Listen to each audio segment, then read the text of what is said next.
রাখে করি নু গোটা মাথালে রাখে দিন গোটা মাথা আনে বাবা কত মাথা রাখে দে মাথা লেবেলে খাবে ওই হাসিও মারে মা ওগুলো ওরমে আলু দিয়ে দিয়েছি অল্প তেল শাশুড়ি দিকে দেখো শাশুড়ি মা নাই খোলা থাকে এদিকে খেলো বেটা ওদিকে যাইস না রোহিত মেয়েবেলাতে জীবনে কোনোদিনও যে কাজটা করিনি শ্বশুর বাড়িতে এসে প্রথমেই বরের জন্য সেই কাজটাই করতে হয়। হ্যাঁ, হয়তো এটাই আমাদের জীবন আর এটাতেই অনেকটা খুশি নিয়ে করি জানো তো। চলো তোমাদের সাথে আজকের এই সুন্দর একটা মুহূর্ত তোমাদের সাথে খুব ভালো মতো করে কাটাবো। তো কেমন আছো তোমরা? আশা করছি সকলে ভালো আছো, সুস্থ আছো। আমি উত্তর দিনাজপুর থেকে পায়েল, সবাইকে জানাচ্ছি আমার নতুন ব্লগের শুভেচ্ছা। সকাল উঠে যেন তো লেবু আর গরম জল না খেলে দিনের শুরুটা যেন কেমন ম্যাচম্যাচে হয়, ভালোই লাগে না। তো ভাবলাম চলো মোটা যখন হয়ে যাচ্ছি তখন তো আমাকে একটুখানি মেনটেন করতেই হবে, সে খেতে ভালো লাগুক আর বা নাই লাগুক। ছিল কিছু করলা, তো এটা না হলুদ হয়ে যাচ্ছিলো, যেহেতু করলা বেশি দিন থাকেই না সেই কারণে। আর ভাত এদিকে ফুটন্ত, ভাতটা আগেই বসিয়ে দিই আর ভিতরে দিয়েছি কচু সেদ্ধ। এই কচু সেদ্ধ খেতে এত ভালো লাগে যে কি বলবার। এদিকে রান্না হতে হতেই দেখো চলে আসলো মুষলধারে বৃষ্টি।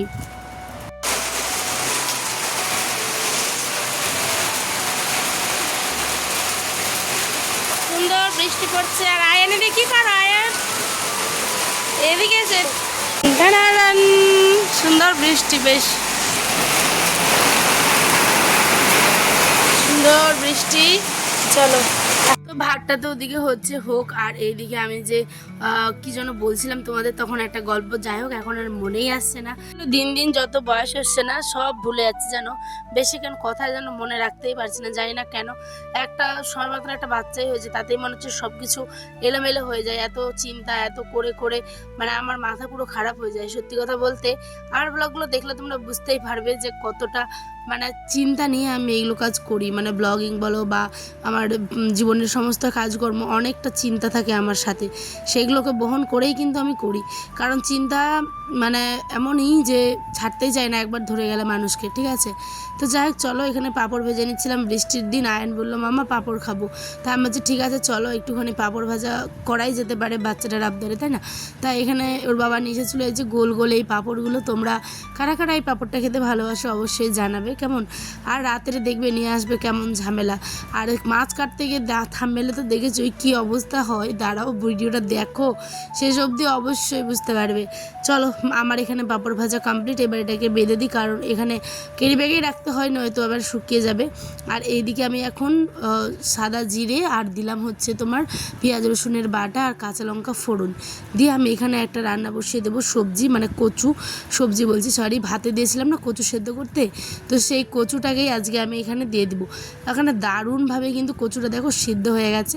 তারপরে আমি ভালো করে প্রেসার কুকারে আবার হলুদ লবণ দিয়ে একটুখানি সিটি দিয়েছিলাম, দেখছিলাম যে ভাতে না একটুখানি সেদ্ধটা কম হয়েছিল, তো হলুদ লবণ দেওয়ার প্রেসার কুকারে দেওয়ার পরে দেখো মশলা কষিয়ে ভালো করে এখানে পাঁচফোড়ন একটুখানি ভেজে দিব, কারণ পাঁচফোড়ন দিয়ে খেতে খুবই ভালো লাগে। আর তোমাদের আগে বললাম যে ভর্তা, কিন্তু ভর্তা আজ করাই হবে না, আজ এই কচুর তরকারিটাই করা হবে।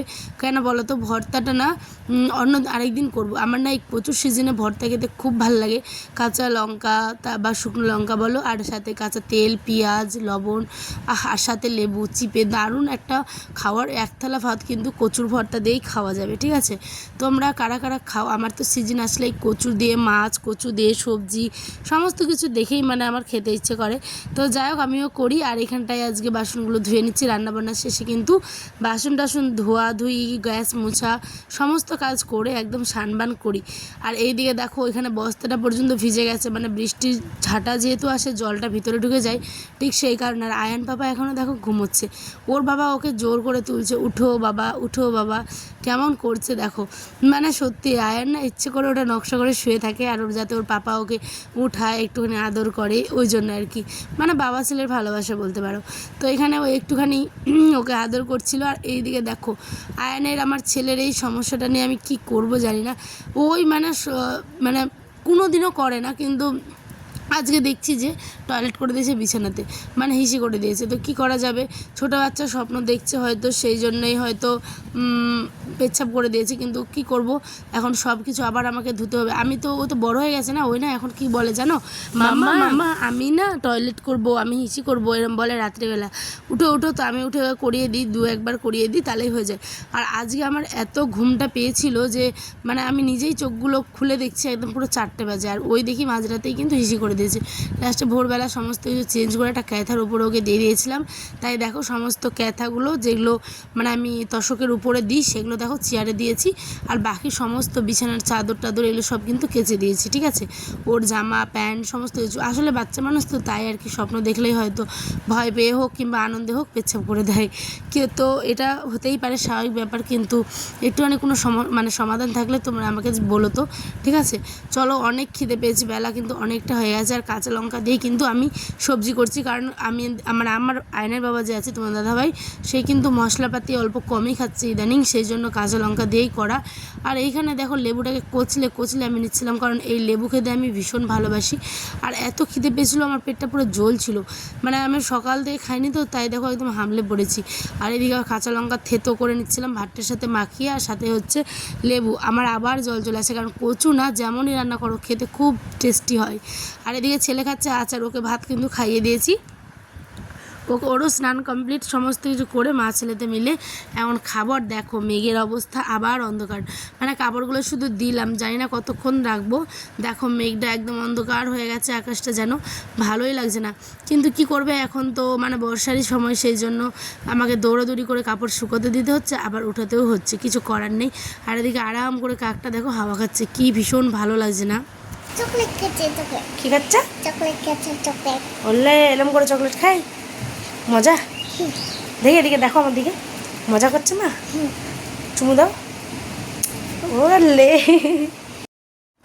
তো এখানে আয়ন সোনা খাচ্ছিল চকলেট, আর এইদিকে দেখো আবার বৃষ্টির মতো আসছে, তাই সমস্ত কাপড়গুলোকে টেনে নিচ্ছি, জানি না আবার রৌদ্র কখন উঠবে। বিছানা চাদরটা কোনো রকম শুকিয়েছে, আর ক্যাথাগুলো তো নিয়ে চলে আসলাম আগেই, এসে নিয়ে এখন আমি আবার বারান্দাতে দিব। মানে এই ঝামেলাগুলো ভালো লাগে না, আর একঘেয়েমেই মানে বিরক্ত লেগে যায় যখন তখন, মানে কাপড় না শুকালে না একটা অন্য রকমের গন্ধ করে কাপড়গুলো। কিন্তু কাপড় রোদে শুকানোর একটা অন্য রকমের মানে কি বলবো শান্তি, ভাঁজগুলো বেশ ভালো হয়, আর কড়া থাকে কাপড়টা, ভালো লাগে পরতেও, আরাম লাগে। তো এখানে বারান্দায় দিয়ে দিলাম, আবার বৃষ্টি আসবে বলে, ঠিক আছে। আর এখন চলো আয়ান কি করছে দেখি গিয়ে ওর কাছে।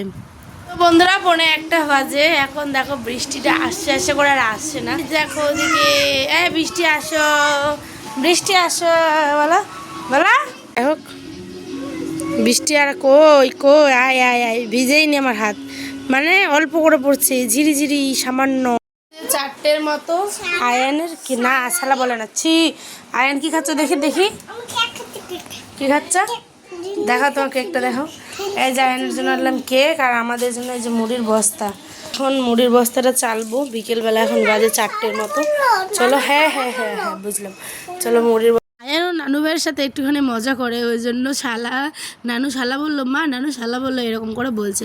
আসলে মুড়ি ছিল না বাড়িতে 2 দিনের, মানে কি বলবো 2 দিন ধরে মুড়ি নেই, ঠিক আছে। তো আজ মুড়ি আনলাম, এনে একটুখানি চালাটা দিয়ে চেলে নিচ্ছি, কারণ দেখো অনেক রকমের ধুলো, মানে বালি, তারপরে ধুলো, ভাঙা চাল যেগুলো থাকে সেগুলো বেরিয়ে যায়। আর আয়ান কিন্তু চালুনি থেকে উঠে খাচ্ছে। এদিকে বিকেলবেলা বিছানাটা কিন্তু করলাম, ওই যে শুকোতে দিয়েছিলাম, বিছানা কিন্তু করেই নি, মাঝখানে লাইভ করেছিলাম 1-2 ঘন্টার মতো। আর এদিকে সোফাটা গোছালাম, কাপড়গুলো সব, এদিকে ডাইনিং টেবিলটা মুছেছি, আর এদিকে দেখো বারান্দা মানে ঘরটাকেই ভালো করে গুছিয়ে রাখলাম। এখন বাজে 5টা, আর তোমার দাদাভাই দেখো আমি জাস্ট একটু মুড়ি খেতে যাচ্ছিলাম, সেই যে সকালে ভাত খেয়েছি দেখালাম না তোমাদের তখন। আর এখন তোমার দাদাভাই জ্যান্ত দেখো দিঘির জ্যান্ত মাছ নিয়ে এসেছে, আজকে কিন্তু এইটাই আমাদের মেনু রাত্রের, ঠিক আছে। তোমার দাদাভাই না এই মাছগুলো এখন এত পরিমাণ খেতে পছন্দ করছে, আর এখন যে বর্ষার সিজন, ঠিক আছে, সেই জন্য কিন্তু আমাদের বাজার হাটে গ্রামগঞ্জে কিন্তু এই মাছগুলো অতিরিক্ত পরিমাণে বিক্রি হচ্ছে। তাই তোমার দাদাভাই যেদিনই ষাটি মাছ হোক, মানে লোটে মাছ, টাকি মাছ অথবা চ্যাং মাছ, আর এই যে এই খোলসা মাছগুলো, এইগুলোই কিন্তু নিয়ে আসছে খাওয়ার জন্য। আর এই দিকে দেখো সার নিয়ে এসেছে আমাদের জমি বাড়ি দিবে বলে, মানে ধানের বাড়িতে দিবে বলে, ঠিক আছে। তো চলো সারগুলোকে এখন ভাগ করে নিচ্ছে। না এদিকাই নাড়বে না, ফেলা ফেলে দিচ্ছ গো, অতবার বেগটা থাকতে। তো তোমার দাদাভাই মাঠে চলে গেল এখন, ঠিক আছে, সার নিয়ে মানে যাবে আর কি। দেখো ভাগ করে নিল। আর এইদিকে আমি কিন্তু মুসুর ডাল সিদ্ধ করেছিলাম শুকনো লঙ্কা আর পেঁয়াজ দিয়ে খাবো বলে। তো শুকনো লঙ্কা আর হলুদ, লবণ, গোটা কয়েক রসুন দিয়ে কিন্তু মুসুর ডালটা সিদ্ধ করেছি ঝরঝরে করে। আমার না ডাল দিয়ে মুড়ি খেতে ভীষণ ভালো লাগে। আর সকালে ভাত খেয়েছি তো প্রচুর খিদেও পেয়ে গেছিলো। তো দেখো একদম মুড়ি খাচ্ছি। আর এইদিকে কিন্তু টাটকা মাছগুলো গাইজ এখন ধুতে হবে। আর ধুতে গিয়েই যে এমন সমস্যা হবে দেখো। আমি তো মাঝে নিচে মাথার মাঝে নিচে আয়নের বাবা দেখো এই যে লাস্টে বাধ্য হয়ে বড়মাকে ডাকলাম, বললাম যে বড়মা একটু আমাকে দেখাই দাও। আয় আয়, এলো মাছ আমি কোনোদিনও মানে করেই নি। এর আগে করেছি জানেন, এর আগে তো করিনি। গোটা মাথালা রাখে দিন, গোটা মাথা আয়নের বাবা কোথাও মাথা রাখে দে, মাথা রাখে দে, মাথা লাগলে খাবে ভাই। হাসিও মারে মা, ওগুলো ওরমে আলু দিয়ে করিনি। তো এখন আমাকে এগুলো করতে হচ্ছে। যে আমার বড়ো শাশুড়ি এসেছে, একটু হেল্প করে দেবে। আর এই যে দেখো মাছগুলো কেমন দেখো জিন্দা যে আসলে কে মাছগুলো দেখো দি। হাই দে নরেক নি রে, ক্যামেরা ডাউন করলে এরা নড়তে রে নি। নরেক নরেক নরেক রে নড়বে আমার। এই যে দেখো তবু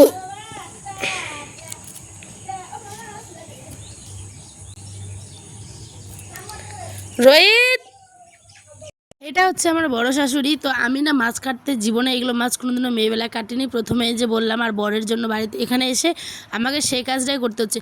বিশ্বাস করবে না, এর আগে একবার মাছটা কেটেছিলাম, গোটা মাথাগুলো রেখে দিয়েছিলাম। তো মাছটা না পুরো কিচকিচ করছিল, ঠিক আছে।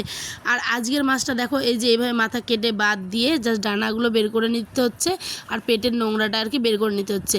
তো এইটাই এতক্ষণ ধরে আমি চেষ্টা করছিলাম কিন্তু পারছিলাম না, মানে কীভাবে কাটতে হয় আমি তো জানি না। আমি আবার আঁশগুলো ছুটাতে গেছি, সেই দেখে বড় শাশুড়ি হাসাহাসি। তারপরে লাস্টে বলছে যে দে আমি কিছু দেখিয়ে দিচ্ছি তারপরে তুই করিস। তো দেখো এই যে এখন আমাকে একটুখানি দেখিয়ে দিচ্ছি, তারপরে বাকি মাছগুলো আমি করব। মানে মাছ কাটতে গেলেই এরকম অসুবিধা হয়, ভয় লাগে আমার। ছোটো মাছ কাটতে গেলে আমি কিভাবে শুরু করব সেটাই বুঝতে পারি না। আসলে কোনো দিন করিনি। যাই হোক মাছগুলো ভালো করে মানে ধুয়ে টুয়ে পরিষ্কার করে নিয়েছি। আর এখন আমি হলুদ লবণ মাখিয়ে মাছটাকে একটুখানি ভেজে নিব আর বেগুন আর আলু দিয়ে রান্না করব। কিছু কিছু মানুষ থাকে জানো তো, কিছু একটুখানি বললে পরে হেল্প করে, এটাই সবাই মানে করতে চায় না, নিজের মানুষগুলোও করে না। তো যাই হোক কোনো ব্যাপার না। আমি জীবনে চলার পথে অনেক কিছু এখনও জানি না, শিখিনি।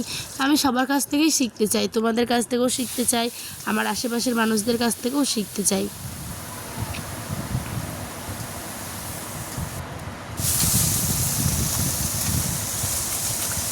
তো চলো মাছগুলো এদিকে একটুখানি নাড়াচাড়া করে দিই, কারণ হালকা ভাজবো, বেশি ভাজলে তো মাছটার মানে প্রোটিনটাই নষ্ট হয়ে যাবে, তাই না।